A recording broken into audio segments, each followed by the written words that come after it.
श्री गोपाल जयंती महोत्सव की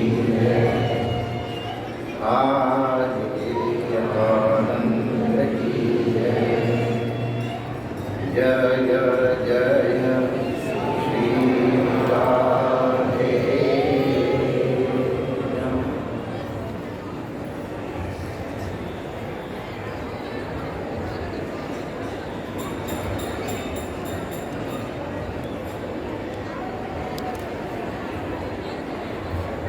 नारायण नारायण नारायण नारायण।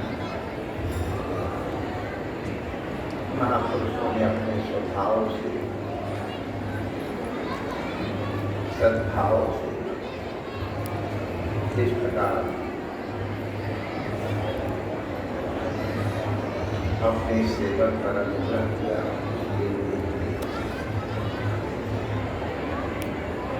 प्रणाम करने की भी योग्यता हमने है, इसमें मुझे समझे।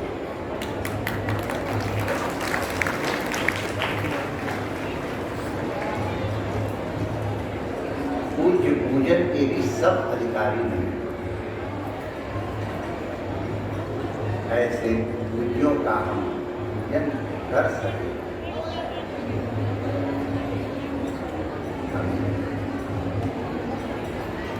उत्साह क्या अपार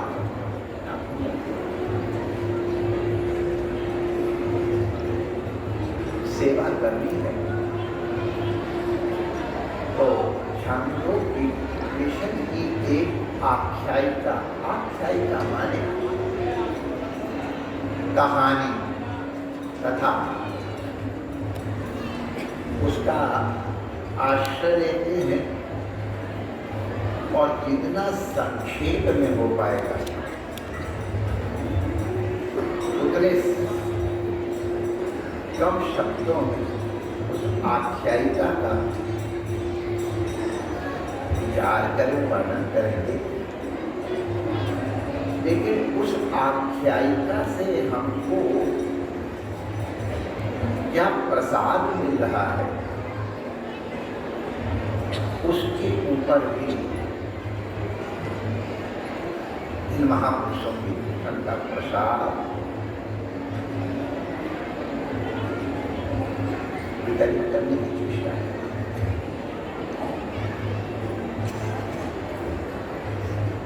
इनमें कुछ चीजें तो हम शायद मुँह से बता देंगे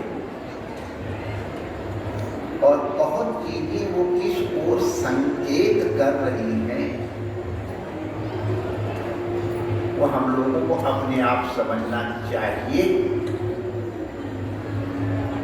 समझने की चेष्टा करनी चाहिए। वो इस आख्यायिका का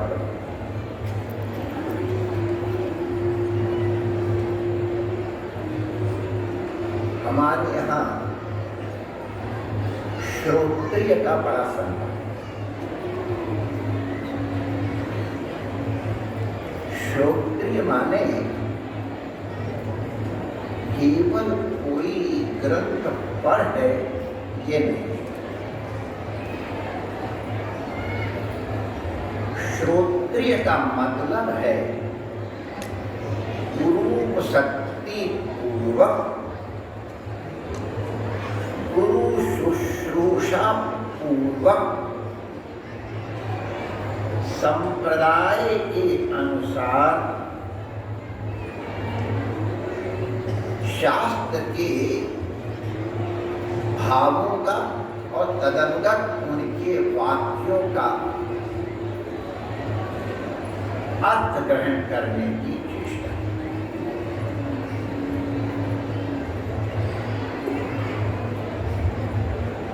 शास्त्र अति गंभीर है, सागर के समान है, गुरु कर्णधार है। शास्त्र की गति किस ओर हो रही है, शास्त्र की दृष्टि क्या है, ये गुरु कृपा करके प्रदान करते हैं। और जो शिष्य उस दृष्टि को प्राप्त कर लेता है गुरु कृपा से उसे श्रोत्रिय कहते हैं। तो हमारे यहाँ श्रोत्रिय होना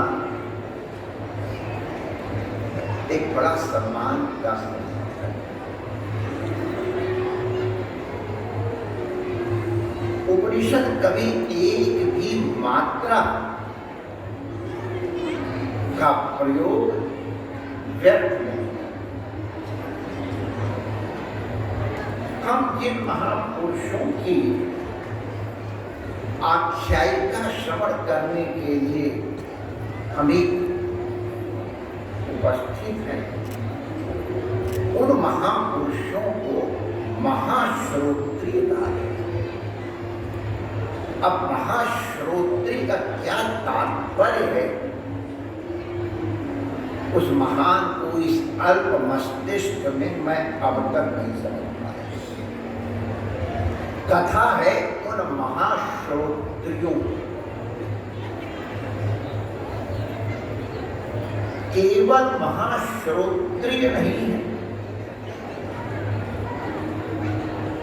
जैसे हमने आपको संगीत में बताया है कि श्रोत्रिय बनने के लिए शक्ति तो है ही है। अत्यंत संयम पूर्वक गुरु शुश्रूषा पूर्वक आंतर्य नहीं स्वीकार किया जाता। तो पहले व्याकरण है। कितने अंग हैं? आजकल तो लोग एक अंग भी पूरी तरह से नहीं सुन पाते, पढ़ने के बाद तो छोड़। महाश्रोत्र, तो वो महाश्रोत्री के संग एक और विशेषण लगा दिया, महाशाल।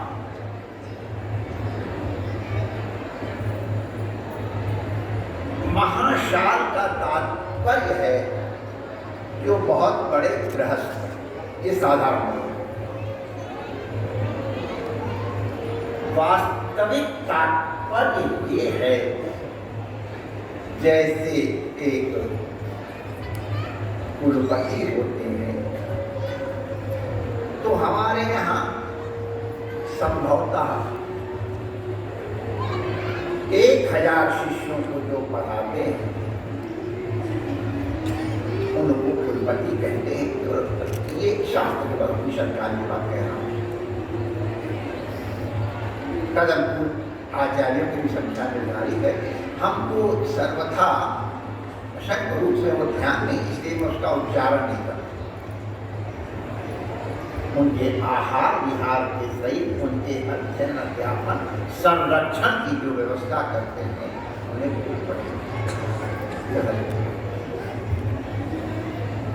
महागृहस्थ माने जिनके पास सहस्त्र से अधिक तो आचार्य हों और 10 सहस्त्र से अधिक विद्यार्थी हों, उनके पठन पाठन रक्षण अनुरक्षण भोजन इत्यादि की जो व्यवस्था करें, उन्हें महागृहस्थ हो, महाशाल। अब आप समझ सकते हैं कि इतने विद्यार्थी किसके पास जाएंगे। हमारे काशी में एक विद्यापन चल रहा है आप लोगों का, वहाँ के आचार्यों के अनुग्रह के वहाँ बहुत विद्यार्थी हैं। तो हमारे उसके कुलाधिपति को तो डॉक्टर परेशान भगवान विराज हुए, आधा दर्जन तो गोल्ड मेडल एक जगह चलाया था और जिला कमाना। तो वहाँ हमारे यहाँ जो विद्यार्थी पढ़ रहे हैं उनसे भी पढ़ने के लिए लोग आते हैं। तो लोग कहते हैं यहाँ आचार्य बैठे हुए दुकान लगा के विद्यार्थी नहीं मिलते और यहाँ विद्यार्थियों को भी विद्यार्थी प्राप्त करें। ये इसका मतलब है यहाँ अध्ययन अध्यापन की परंपरा सुष्ठु प्रकार से संचालित हो रही है। तो ऐसे ही वो महाशाल नहीं हुए, इसका तात्पर्य है उनमें स्वरूप योग्यता है महाशालक की। अब आप अपने विवेक से उनकी महिमा का मूल्यांकन करने की चेष्टा जरूर करो। तो कितनी महान विभूति होगी। उपनिषद काल की बात मानिए, आजकल की कितना बड़ा उनका महत्व होगा, कितना महनीय व्यक्तित्व होगा। ऐसे महनीय व्यक्तित्व वाले 5 महापुरुष एक जगह समवेत हुए, ये उनकी महत्ता को और इतना अधिक बढ़ा देता है।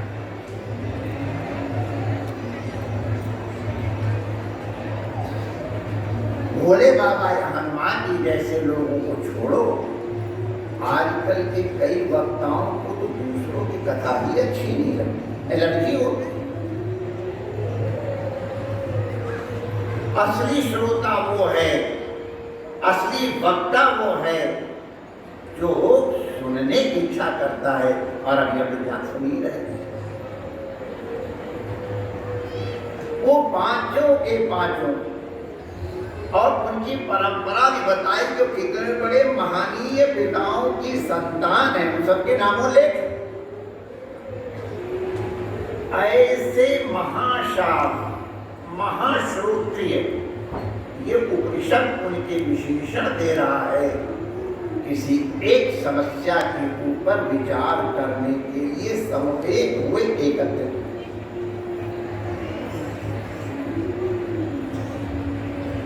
तथा 3 प्रकार से होती है, एक वाद होती है, एक जग होता है, एक वितंडा होती है। वाद तो वो शिष्य में होता है, गुरु ने कहा, शिष्य ने स्वीकार किया। गुरु को शिष्य को गुरु के विद्वत्ता में या सामर्थ्य में संदेह नहीं, अपनी शंका के समाधान के हेतु को अपने सद्गुरु से प्रश्न करता है और फिर सद्गुरु उसका समाधान करते हैं।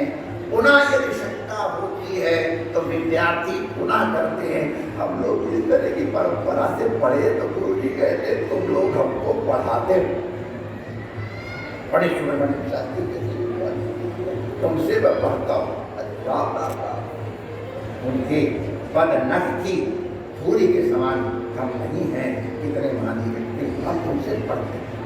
ठीक बात, विद्यार्थी आचार्य को पढ़ाता है। अब ये फिर कथा समझ रहे। दूसरी कथा होती है, तीसरी पहले आजा फिर दूसरी में, तीसरी होती है वितंडा। हमको कुछ नहीं कहना है, तुम जो कह रहे हो उसको गलत सिद्ध करना है, मेरा यही सिद्धांत बस।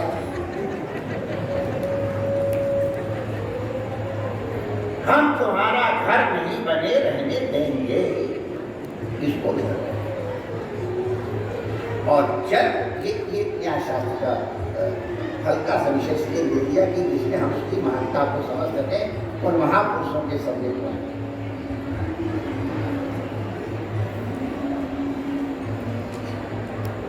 दो बराबर के विद्वान या 2 से अधिक बराबर के विद्वान बैठे और एक किसी विषय के ऊपर उनको चिंतन करना है, जिज्ञासा करनी है। हृदय कोई उसमें विजय पराजय वाला भाव ही नहीं है, केवल शंका का समाधान हो जाए, इसके लिए वो प्रश्नोत्तर भी करते हो, समाधान करने की चेष्टा भी करते। एक ने प्रश्न किया, दूसरे ने समाधान देने की चेष्टा की, उसके लिए हुए समाधान के ऊपर पुनः उसने प्रश्न किया, आपने जो समाधान किया है, इसमें ये कठिनाई आती है। तो इस तरह की वार्ता में जो एक क्रम प्रश्न उत्तर प्रश्न, इसको कोटि कहते हैं शास्त्र। तो कितनी कितनी कोटियों तक शास्त्रार्थ हुआ है। अपने शास्त्रों में अद्वैत सिद्धि को देखो तो अब वो जिनको उसमें रस आता उनके लिए कह रहा हूं, 100 कोटियों तक विचार चला। तो यहाँ वो पांचों में किसी के मन में हम किसी को पराजित करके विद्वान या अपना महापुरुष निर्धारित कर नहीं।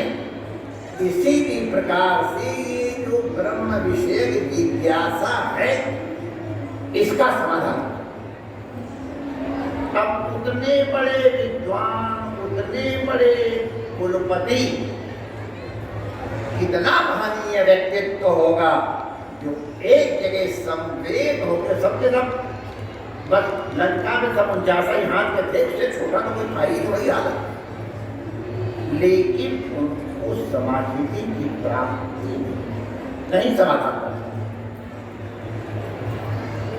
अब देखो ये गौरव नहीं है कि हम इतने बड़े महाश्रोत्री हैं, महाशाल हैं। ऋषि अदालत के पास गए कि हम पांचों जने आए, हम आदि कहा उस विषय में वैश्वानर को, उस परम तत्व को वैश्वानर के रूप में वहां निरूपित किया गया है। ये कहने के समाधान अहम वैश्वानरो भूत्वा परिणाम दे ये उसकी ओर संकेत है, तात्पर्य कहाँ वही आप समझ। ऋषि अदालत ने दिखाई पांचों बहुत योग्य है, इनके मन में हमारे प्रति आदर है, हम जो कहेंगे इसको ये स्वीकार करेंगे, इसलिए ये चल करके आए। लेकिन हमारा क्या कर्तव्य है? हमारे यहाँ काशी में एक परंपरा, जब कोई पंक्ति न लगती हो आचार्य अध्यापक को तो उस विद्यार्थी मिले उसको शेषम को पेड़ पूरे क्या ये डांट दिया बेचारा चुप हो गया। ऐसा लेकिन विद्वान ऐसा नहीं करते। हमें बताते कि तो बड़े बात नहीं, कोई चिंता करा दिए कि आप कहते कल अब प्रसन्न हुए, उनका आशीर्वाद। तो उद्दालक ने कहा भैया आप जो प्रश्न कर रहे हो इसका सम्यक उत्तर हमारे पास ही नहीं। वाह, ये बड़े की पहचान है।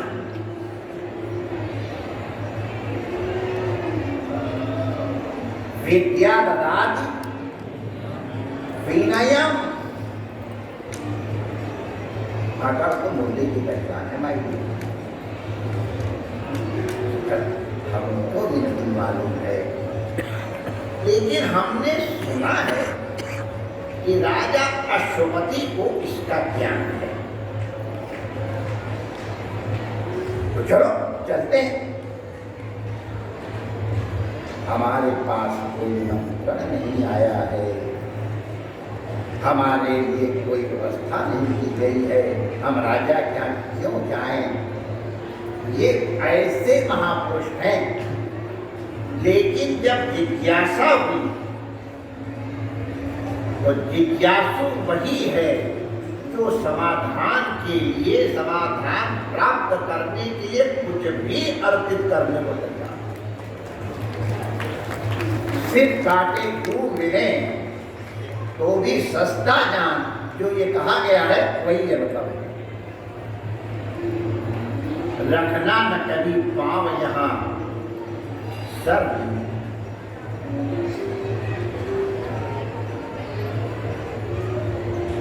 उन्हें मालूम अश्वपति के पास ये ज्ञान है, तो 5 और 1 6 उतने तेजस है। मैंने आपको उनके गुण बताए ना, क्या तेज होगा उनके। ऐसे तेजस्वी 6 महापुरुष एक साथ संवेद होके राजा अश्वपति के यहाँ पहुंचे। राजा कृतार्थ हो गया, धन्य हो गया। हमारे गोपाल संत लिखा है महाराज ने, संतन का परियमना जोड़ी धन्य हो गया। धन्यो गृहस्थाश्रम जिसमें साधु संगम में होता। राजा ने उसका सम्मान कराया और फिर पद पुष्प संतों ने कहा हम यहाँ पूजा करवाने तो आए नहीं, ये राजा हमारी पूजा कर रहे हैं, हमारा तात्पर्य तो कुछ भिन्न है, तो उन्होंने स्वीकार नहीं किया। तब यहाँ एक प्रसिद्ध उक्ति है जिसको मैं खाली संक्षेप में सुना देता हूँ। पहले राजा को लगा शायद का मैं नंबर में यज्ञ करने वाला हूँ, जितना एक एक व्यक्ति को दूध देना उतना आपको मैंने लंबी चौड़ी रक्षा मिलेगी, वृंदावन के भगवान।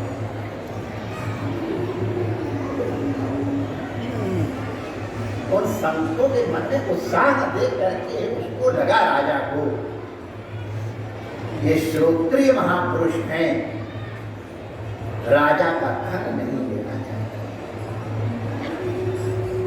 तो अब हम नाम नहीं लेंगे अब, लेकिन हम लोगों के शास्त्रों में हम लोगों के लिए निर्देश है,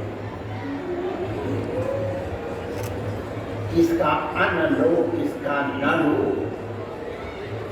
ऐसा भी है कि 10 इनका अन्न लो तो एक उसका अन्न लो तो बराबर हो जाएगा। तो उससे इस तरह की एक तारतम्य हम लोगों के दिमाग में बैठाया गया है, क्योंकि जैसा खाए अन्न वैसा बने मन। भाई ये जो पैसा जो आप लोग देते हो ना, शायद पारा हजम करना आसान हो, पर ग्रह हजम करना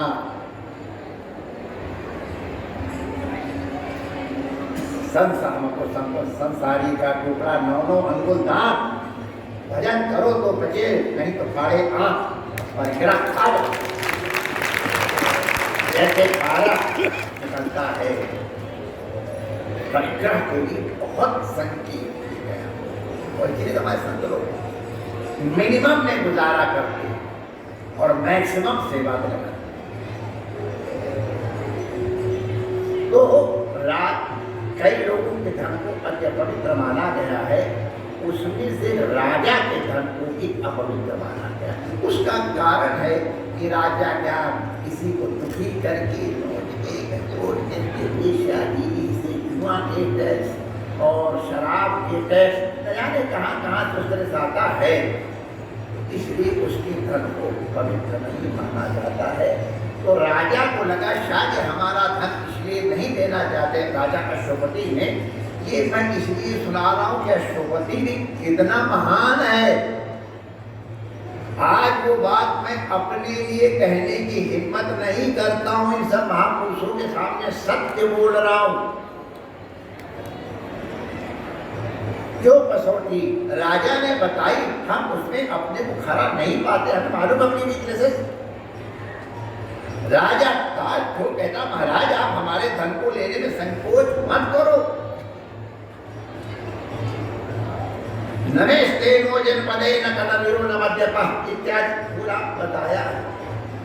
नानाध्यायी ना विद्वान न स्वैरा स्वैरणी। महाराज हमारे राज्य में कोई पाप करने वाला है ही नहीं, अपने कर्तव्य का पालन न करता वैसा कोई है ही नहीं।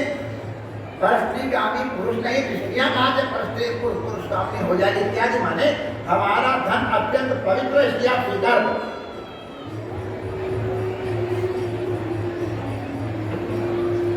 वाह, कितने लोग ये दावा कर सकेंगे कि हमारा ये धन पवित्र।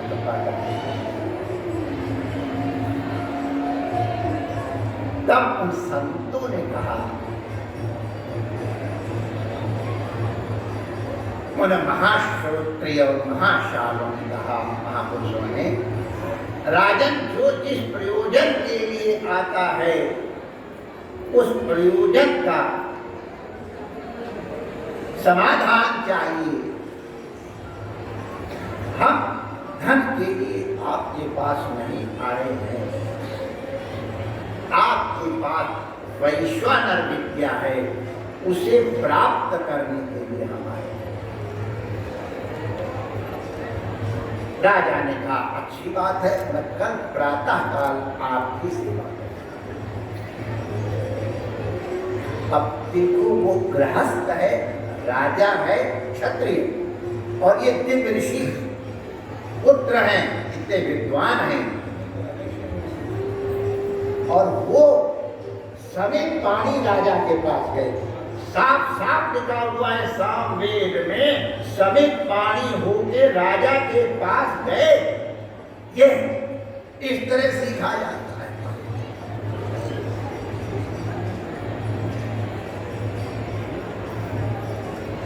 राजा ने वो संविधाएं को स्वीकार की, लेकिन उसने नहीं किया। साफ साफ स्पष्ट लिखा हुआ है, राजा ने उपनयन नहीं किया। अपना हमारे महाकवि, उनको मालूम था मैं शिष्य बनाने के लिए अधिकार मेरे को नहीं है, कोई ब्रह्मानंद सरस्वती जी का संस्कार मैं बात कितनी बड़ी बात है हमारे लिए, और कितना सामर्थ्य आपको उनको नजदीक से देखा हमने। तो मैं योग्य, तो मैं इन ऋषियों के उपनयन की योग्यता नहीं रखता, जो उपनयन नहीं किया। आज का प्रश्न नहीं प्रश्न सब, इसलिए मैं बात कर रहा हूं।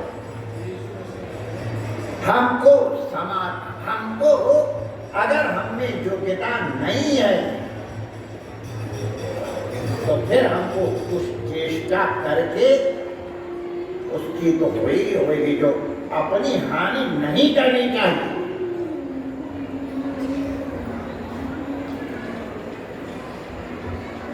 इतना बड़ा वो होता है, उसका हम क्या वर्णन करें। लगता है इनके इतने चेले हैं कि सब ठीक, माइंड डियर, इतना परिग्रह होता है इसका भी, इसका कितना वो नाटक करना पड़ता है, वो तो जाके कांटो लगे सुई। अश्वपति ने, अब देखो गौर करो, विद्यार्थी बन के आए हैं तो एक तरफ से हाँकना नहीं शुरू किया।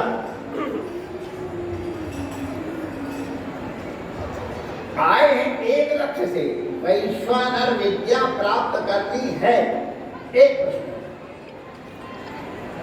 लेकिन सबके सब एक तरह के अधिकारी नहीं होते हैं,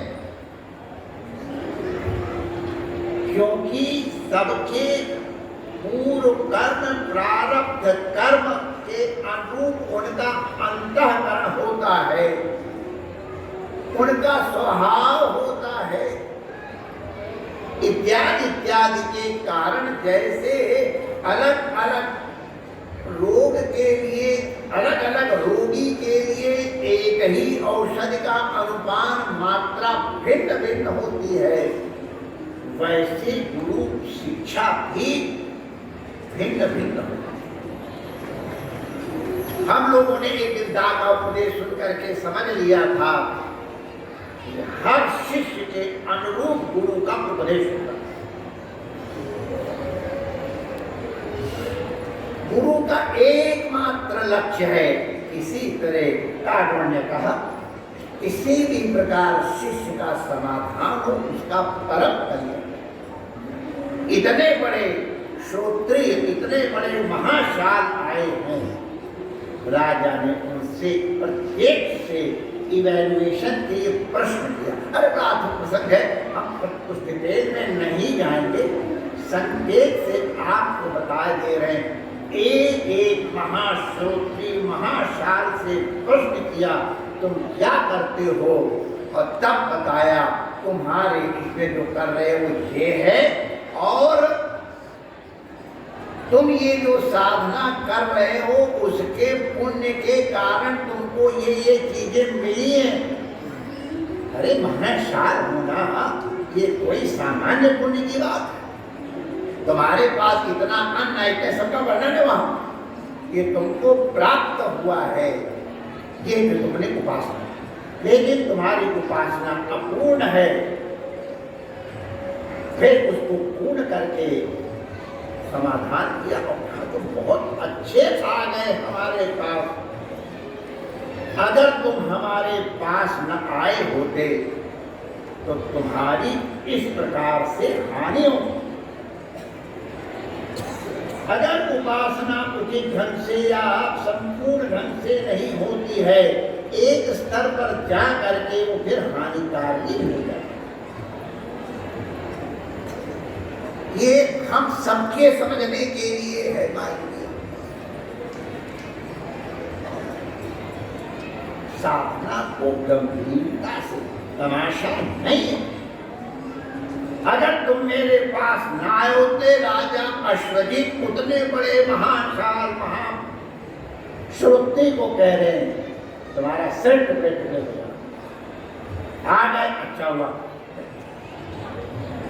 तो इसी तरह क्रमशः के छोड़ के जो उनसे मूल्यांकन करके और उनको बताया कि तुम ये उपासना कर, है तो सब उपासना उसी की, लेकिन कोई हाथी के कान की, कोई हाथी के सूंड की, कोई इसकी कर रहा था। समग्र की उपासना नहीं हो रही थी। वो समग्र की उपासना के लिए राजा अश्वजीत ने सब कहा। और वहीं पे जो हम लोग प्राणाय स्वाहा, अपानाय स्वाहा, ज्ञानाय स्वाहा, समानाय स्वाहा, दानाय स्वाहा, इस करके जो पंच आहुतियाँ देते हैं, जिन लोगों को जिज्ञासा हो वो छांदोग्य उपनिषद के 5वें अध्याय के और संभवतः मैं 10-11 उसके खंड में उसका ढूंढे होता था। ये पांचों आहुतियाँ जो पहले देते हैं, आप लोगों ने देखा होगा, हम लोग ऐसे ऐसे नाटक करते हैं, वो नाटक नहीं, वो आहुतियाँ उन आहुतियों का स्वरूप है, उन आहुतियों का फल क्या, ये सब बताया गया। और इसके बाद उपासना का बताया गया। पंच जो महाशाल और महाश्रोत्रिय कथा यहाँ पूर्ण हो, लेकिन यहाँ से हम लोगों को अब अपनी दृष्टि विकसित करने की यात्रा शुरू। सबसे पहली बात जो हमारे महापुरुषों ने हमको सिखाई थी, नित्य अपना मूल्यांकन करते रहना। Where are you going? तुम्हारे अंतःकरण where it is taking you, तुमको कहाँ ले जा रहा है? कहीं ऐसा तो नहीं कहे कि आए थे हरिभजन को होटल लगे कपास। हरिभजन के लिए भी देखो भगवान की भक्ति का वो सब, हम अभी साधना की बात तो हमको अत्यंत सावधान रहना चाहिए। साधना के कुछ फल दृष्ट होने पर भी अगर स्खलन है, उसके दुष्परिणाम आ सकते हैं। ये आख्यायिका हमको समझाती है। सावधान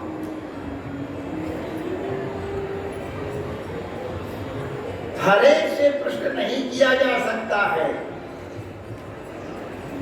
और हरेक को उत्तर देने का साहस नहीं करना चाहिए। यदि साहस नहीं है तो मना कर दो। तालक जैसा महापुरुष इतने अद्भुत ढंग से उसको गुरु का प्रसाद प्राप्त हुआ है और वो साहस दुस्साहस। आज इन गुरुजनों का स्मरण करते हुए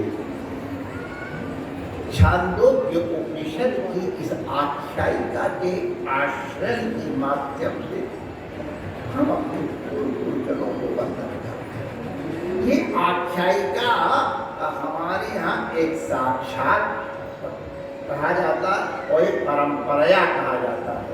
उसको क्या शब्द है, सीधे बोलते उसको क्या बोलते हैं? परंपरा। अच्छा, क्या एकदम जब कोई बैठो तो आता होगा तो भी भूल जाता है।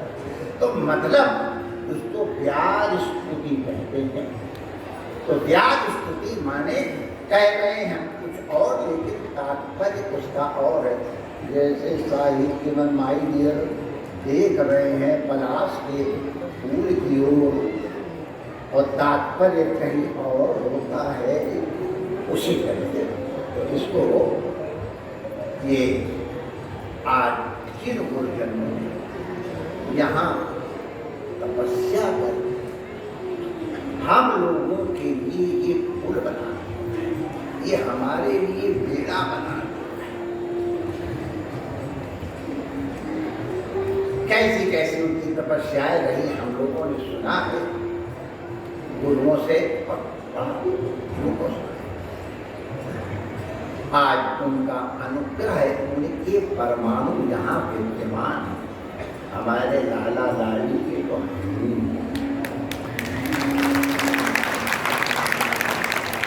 एक श्याम कण है माय डियर, वही श्वेत कण है ना, आगे ना दोनों तुम्हारे